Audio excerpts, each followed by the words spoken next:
Well, to India now, where public health experts are sounding the alarm about a new variant of the virus that causes COVID-19. More than 50 cases of the so-called Delta Plus variant have been detected in India, and it's also surfaced in the USA and almost a dozen other countries. Indian scientists say it could be more transmissible, more infectious and resistant to life-saving drugs given to some COVID-19 patients, but they need more data to confirm that. Our correspondent Nimisha Jaswail sent us this report from India, where the new variant has fuelled fears the country could be headed for a third wave. As restrictions are eased once again after another coronavirus wave, crowds are thronging to the freshly opened markets in India.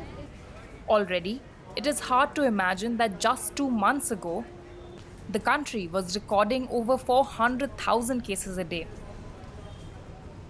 But the Indian government is warning that all is not well yet. A mutation called Delta Plus has recently been declared a variant of concern. An unwelcome message for many at this Delhi market. We should live in the present instead of worrying about the future. It's been so long. We've wasted 1.5 years overthinking this. It is going to be mutated every time it's going to enter. So these variants are going to be there. So it's not like that the Delta Plus is something different from a normal COVID virus. The Delta variant was first detected in India last year and was instrumental in causing the massive second wave of cases here. It is now steadily gaining ground as a dominant variant around the world, driving an upsurge in cases in a number of countries.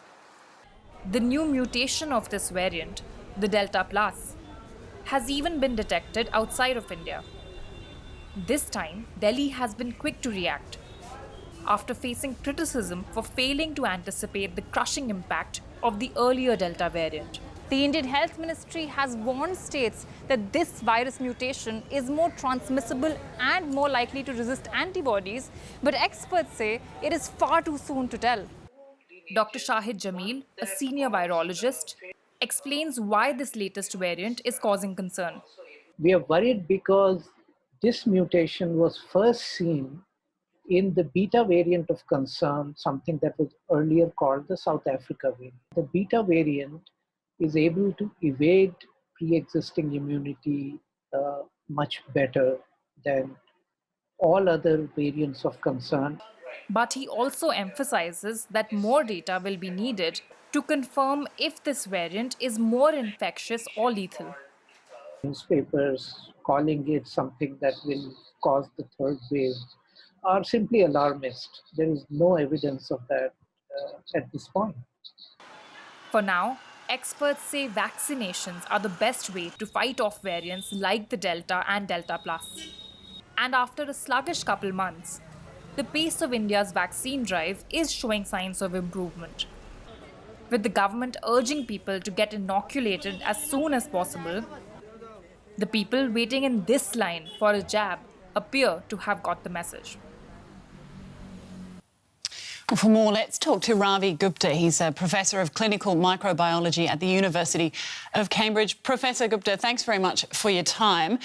We know that there is still not enough data yet on Delta Plus, but what do we know about it so far? Well, we know that it has obviously emerged. It's potentially seeded infections in Nepal, I believe, and I believe that it seeded infections in Portugal.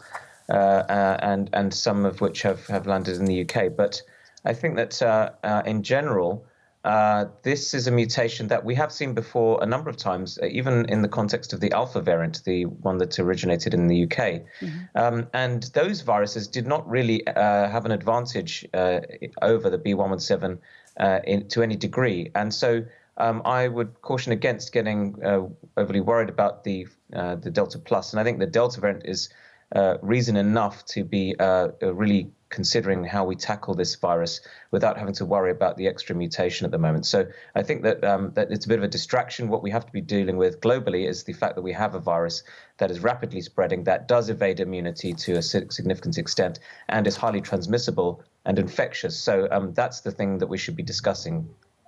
Then how confident are health officials that existing vaccines are going to be effective against this new variant, but also Delta and other variants that may be popping up? Well, the vaccines that we have were designed against the original virus, and they still, despite variants, confer very high levels of protection against severe disease and death in the majority of people. However, there are vulnerable people who have responded less well to the vaccine, who have lower levels of antibodies, and who will get severe disease, and some will die. But in the main, these vaccines are still highly protective. Everyone should be vaccinated if possible. But there are going to be people on the fringes, as I say, who become susceptible to the new variants because they are slightly less, somewhat less, controllable by vaccine-induced immunity. How concerned are you? Like we're seeing numbers rise again in parts of Europe. We're seeing these variants. This is also at a time when things, particularly in Europe, are opening up. We're seeing sporting games. We're seeing travel sort of reopening. How worried should we be? Are we walking blindly into a new wave, do you think? Well, certainly in the UK, we are experiencing significant rises in cases. And I'm not so sure about the data from Europe, but I will imagine that Europe will be lagging slightly behind. Of course, we have higher vaccination coverage than most of Europe, so the Delta is a much bigger risk for countries that have low vaccination rates. And so, yes, I would be very concerned about this virus moving through populations that are unvaccinated because it is extremely infectious. The attack rate is high. We've shown in healthcare workers in India that the virus is able to transmit between healthcare workers who are vaccinated, and therefore in hospitals this is a particular risk, I believe. And of course in the UK, with all these sporting events starting up and opening up of the restrictions, there is going to be a further surge, and we are going to get huge numbers of cases. There's absolutely no doubt of that. They will, in the large part, be mild, but some, again, given that the large numbers, we will get, it will have a cost attached to it, but that's going to be balanced against economic considerations. Professor Gupta, thank you very much. Ravi Gupta, Professor of Clinical Microbiology at Cambridge. Thank you.